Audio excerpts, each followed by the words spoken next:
meant to be a solemn tribute to the heroes of D-Day has now turned into a political firestorm. U.S. Defense Secretary Pete Hegseth is facing fierce backlash after remarks he made during a D-Day anniversary ceremony in France sparked outrage across social media and among critics on both sides of the Atlantic. The controversy erupted during commemorations marking the 82nd anniversary of the Allied landings in Normandy, one of the most significant military operations in modern history, and a day dedicated to remembering the thousands of soldiers who sacrificed their lives during World War II. But instead of focusing solely on remembrance, Hegseth used part of his address to touch on modern political issues, including immigration and Europe's security challenges. That decision immediately drew criticism. Without Operation Overlord, we would not have the free world we know today. Together with our allies, America saved Western civilization. This day, an annual reminder of the heavy cost of freedom, but also a reminder as we look out at those crosses of what it takes. And we ask ourselves, again, do we have it? Today, as we face an increasingly complex threat environment, we apply the lessons from 82 years ago, learned on these beaches. Strong allies, each fully committed to doing their part, win wars. The men buried here fought in a warfighting alliance where every partner brought its full measure of industry, courage, and sacrifice.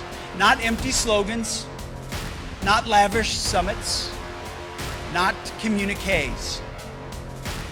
Real allies doing real things, taking real losses for a shared cause worth fighting and dying for.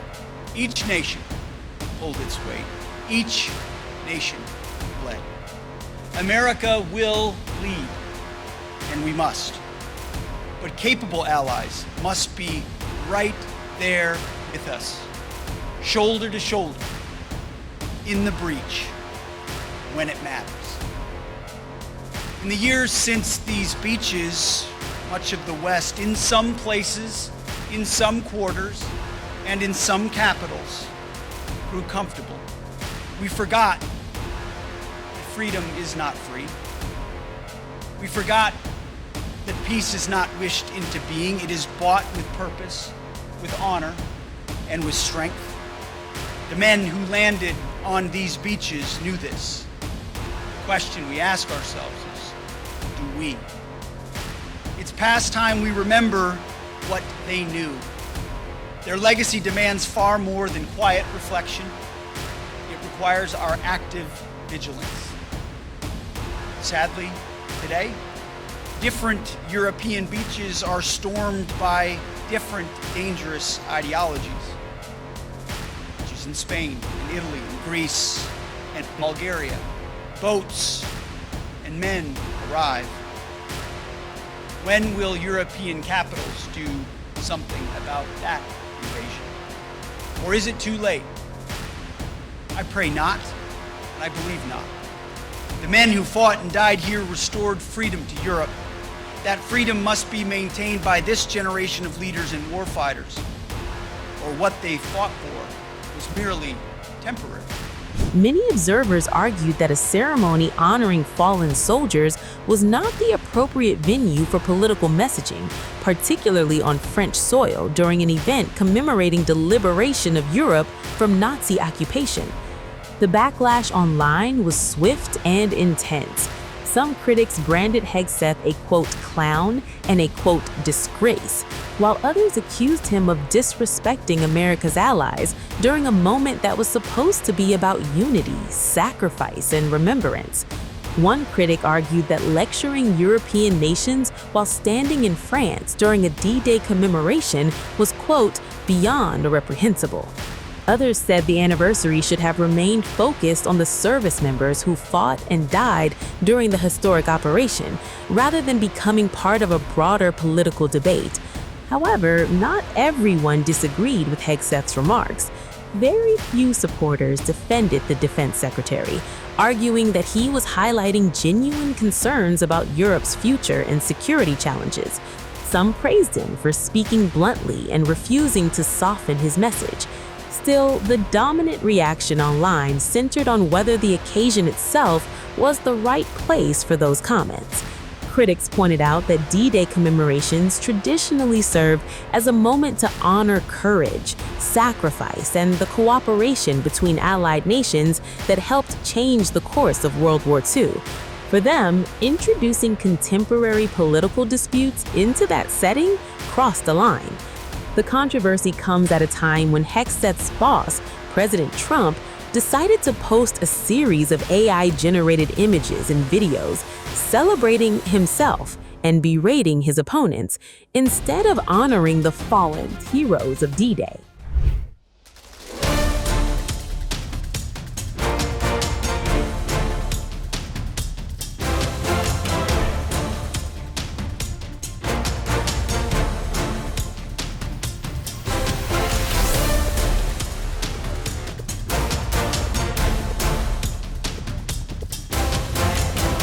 Did Donald Trump forget D-Day? That question began circulating online after the U.S. president spent the 82nd anniversary of one of World War II's most significant military operations, posting a series of AI-generated images and videos celebrating himself and berating his opponents. On June 6th, as the world marked D-Day and honored the thousands of Allied troops who stormed the beaches of Normandy in 1944, Trump's Truth Social feed was flooded with bizarre AI-generated content. The posts included videos showing Trump riding a lion, skydiving with a bright red parachute, mingling with cheering crowds, and even sharing meals with world leaders. Other posts featured an AI-generated image of the future Obama presidential library depicted as a giant garbage can, a collage mocking Rosie O'Donnell, and a rendering of a White House drone port as Trump continued attacking his political opponents. There were also images of Trump embracing an oversized American flag and gazing into the distance as military helicopters flew overhead. But critics quickly noticed something missing. Not a single tribute to D-Day appeared on the president's social media feed. For context, D-Day marked the Allied invasion of Nazi-occupied France on June 6, 1944. More than 156,000 troops landed on Normandy's beaches, and over 4,000 Allied soldiers lost their lives during the operation that helped turn the tide of World War II in Europe. As hours passed without any public acknowledgement from Trump, criticism began mounting online. The anti-Trump group Republicans Against Trump posted, quote, "It's D-Day. Trump's first post on Truth Social is a bizarre AI video about how much people love Donald Trump. Not a word about the heroes who stormed the beaches of Normandy." Meanwhile, the White House itself did issue a written statement honoring America's greatest generation and commemorating the anniversary. Defense Secretary Pete Hegseth also traveled to France for D-Day commemorations, although his remarks generated controversy after he compared migration into Europe as an invasion and criticized European governments. It's past time we remember what they knew. Their legacy demands far more than quiet reflection. It requires our active vigilance. Sadly, today, different European beaches are stormed by different dangerous ideologies. Beaches in Spain, in Italy, in Greece, and Bulgaria. Boats and men arrive. When will European capitals do something about that invasion? Or is it too late? I pray not, and I believe not. The men who fought and died here restored freedom to Europe. That freedom must be maintained by this generation of leaders and warfighters, or what they fought for was merely temporary. What's particularly notable is that Trump has acknowledged D-Day in previous years. In 2025, he shared a commemorative image marking the anniversary.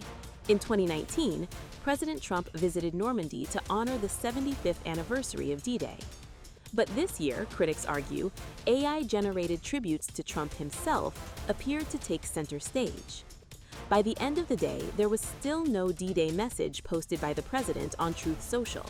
And that silence fueled a new wave of criticism, with opponents accusing Trump of overlooking one of the most important anniversaries in American military history while focusing attention on himself instead. Whether it was an oversight or a deliberate choice, the absence of a D-Day tribute became a story of its own.